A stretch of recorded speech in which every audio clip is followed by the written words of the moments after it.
Other interesting business news, you have Amazon deliver prescriptions via drones starting in Texas, also known as the best state in the union.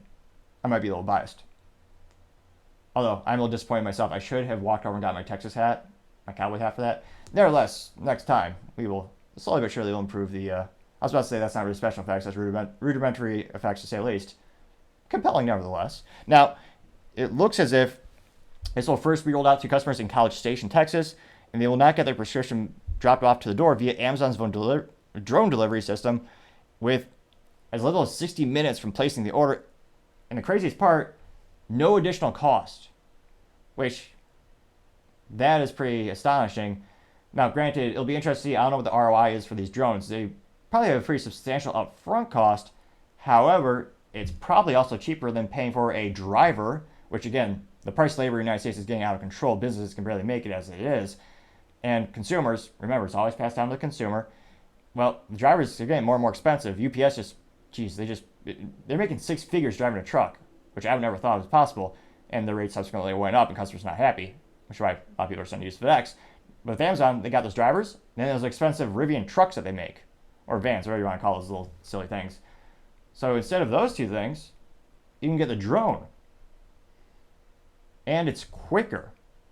Now, I guess it makes sense to start with the prescriptions because I can't fathom what prescriptions would be heavy, but I would say an overwhelming majority of the time, prescriptions as a product is a very lightweight thing, which would therefore be a perfect thing in which to transport via drones, since very much similar to EV trucks, weight is the detriment to their existence, which is why the EV pickup truck market is mostly a joke in terms of if you need a pickup truck to actually tow anything, it becomes basically a paperweight, albeit a very beautifully designed paperweight.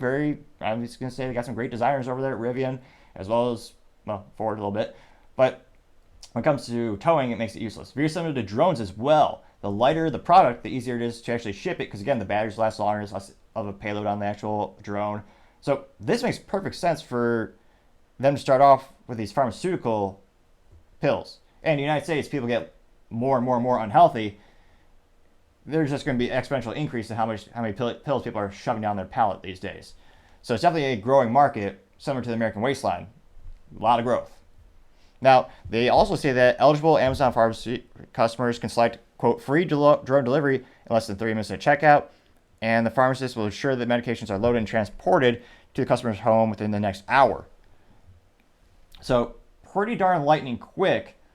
And you still have that human interaction if that's something some people are concerned about in terms of security, making sure you're getting the right pills. So, although those people probably don't work in cybersecurity because the human error is real and one of the biggest threats. Negligence is a real thing. And it'll be interesting to see what the adoption rate is. Is this something you would utilize in your household? I mean, that's a pretty compelling reason. One of the biggest detriments to most traditional pharmaceutical companies and pharmaceutical delivery systems is you have to go to the pharmacy, which, depending on your living situation, that could take time, energy. That's a burden for some folks, especially if you have to make that physical trip. And depending on your schedule, it might not even be worth the ROI, debatably. So it will be interesting to see. I can't help but, given the weight of the product and how quickly they can move it, I think this will be one of Amazon's biggest upsides in the next 24 months in terms of their growth and adoption rates. The only thing that's going to slow it down, I believe, would be, of course, the cliche, the government.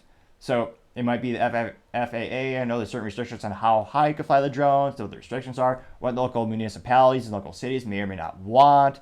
So there are a lot of variables and a lot of hoops they may have to jump through.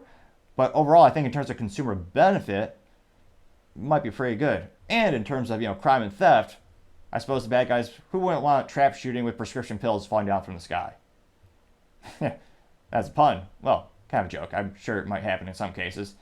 But, of course, it's a crime, so they would never do that in Chicago or anywhere like that, of course. It'll be interesting to see how they grow from there. Thank you again, everyone, for taking the time to tune in today.